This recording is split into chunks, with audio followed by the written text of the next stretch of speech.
Welcome to my EDC 1200 Assignment 2. How might education mediate difference and dominance?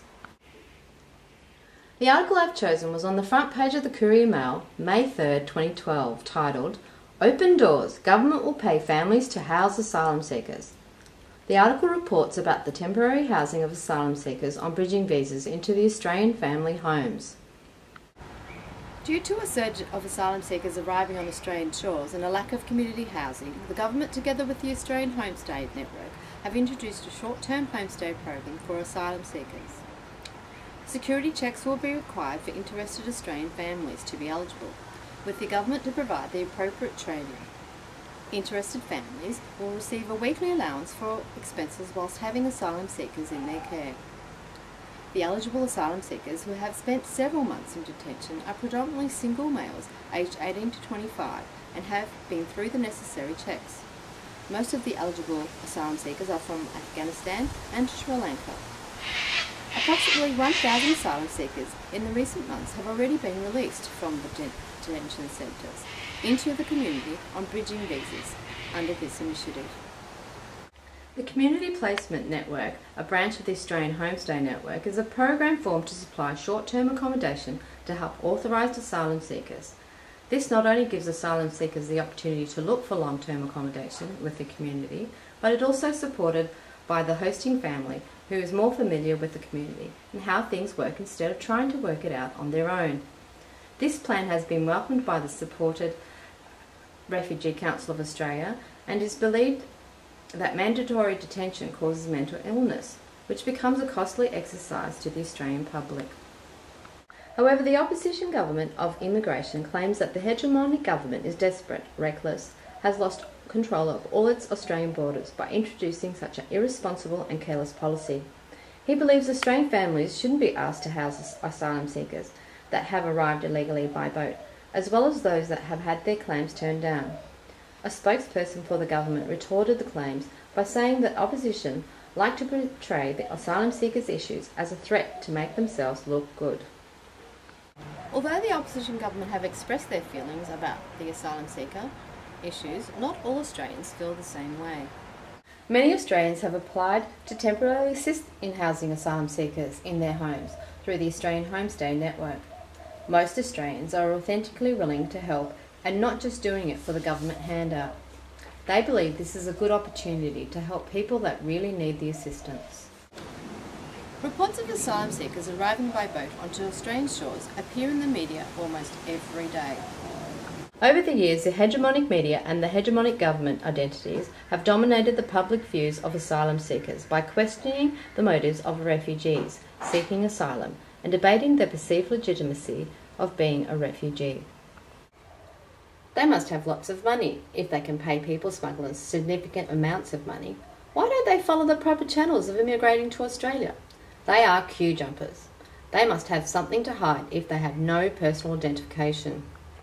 It is human nature to compare what is the same and what is different next to someone else, to determine where we fit in within our family, our friends, and the community. Intolerance of difference arises from poor information or a lack of awareness, and the incorrect interpretation of the facts. This can sometimes cause confusion and fear, with the difference perceived as unacceptable, as it does not fit in with what is normal purely because it is different. The hegemonic power in this issue, being the opposition government, have asserted their dominance by disagreeing with the policy of allowing Australian families to open up their family home to asylum seekers, of which he is labelling as illegal immigrants, which is an incorrect. The access of identity that relates to the social event of asylum seekers identified as illegal immigrants at one point and the legal immigrants identified at the other point. Asylum seekers have been met with disapproval as they do not fit in with the accepted norm of what is known as coming into the country legally, following the proper government channels, filling out the correct forms, having the proper identification, the norm being the centre of what the dominant society expect legal immigrants to be. However, it is only because the interpretation of asylum seekers, labelled as illegal immigrants, is incorrect. Asylum seekers are not engaging in any illegal activity, nor are they an immigrant.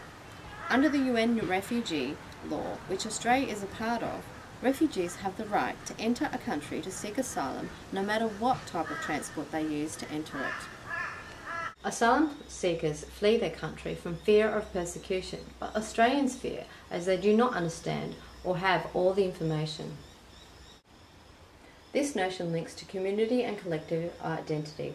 It is the conflicting of the two identities. One assumes asylum seekers are illegal immigrant, one ascribed to what a legal immigrant is and should be. The Australian ascribed identity is an evolving one. However, some aspects of the Australian identity are what to be considered the norm, that is what is known as mateship, to give a fair go, laid-back people, larrikinism, that of the Anzac. On the website of the Australian Government Department of Immigration and Citizenship, there is a section on the Australian values that the community identifies with, and any new Australian citizens are encouraged to follow so to fit in with the norm of Australians. They believe it is important that new citizens follow these values so they can fit in and make it easier for wider community acceptance. Although in the article many Australians support these, it was not supported by the opposition government when misrepresenting the identity of asylum seekers by labelling them as illegal immigrants. What this shows is that these values that all Australians must adhere to only are applicable to those that fit in a certain specification. For example, commitment to the rule of the law is one of the Australian values. In this case, the UN law that Australia is associated to was not even considered by the opposition government. The asylum seekers might not fit into what's considered to be the norm of the opposition government, but in this article it seems the majority of Australian community is willing to give them a fair go, dependent upon their circumstances. That being different is just that, different, and that is okay. I will be working with Prep to Year 1.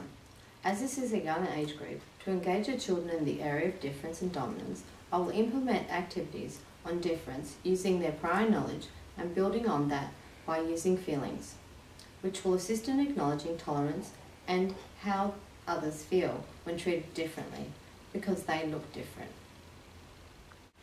Firstly, I will ask the children, are they the same or different to their classmates?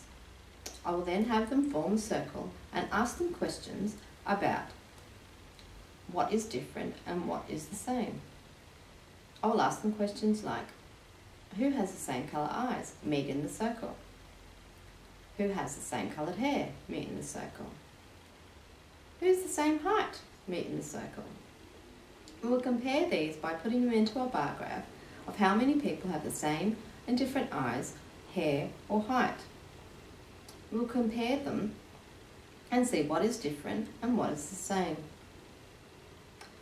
After this activity, I'll have the children partnered with another child and have them draw and paint a portrait of their friend to show what is different and what is the same.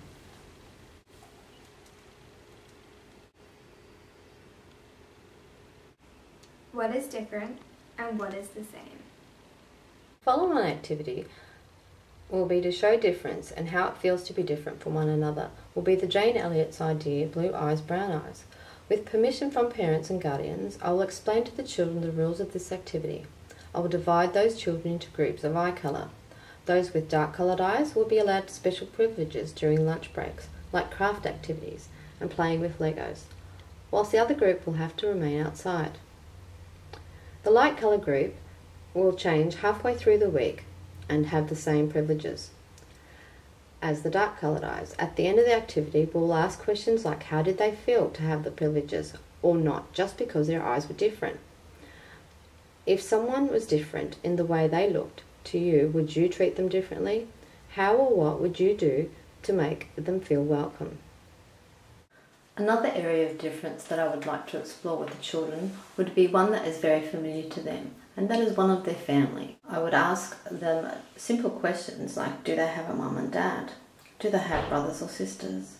Do they have grandparents? What language do they speak at home? Is it the same one they speak at school? What celebrations do they celebrate? I would ask the children to create a photo collage of their family and present this in class. Then ask the other children what is the same in their families that is to the person that's presenting their collage, and what is different. All these activities introduce the notion of difference and inform that difference is just that, different. As an educator, I hope to add to children's prior knowledge, to give them the understanding and embracing and enjoying other people's differences and similarities. Essentially, we're all the same. We're humans that have feelings. Thanks for listening.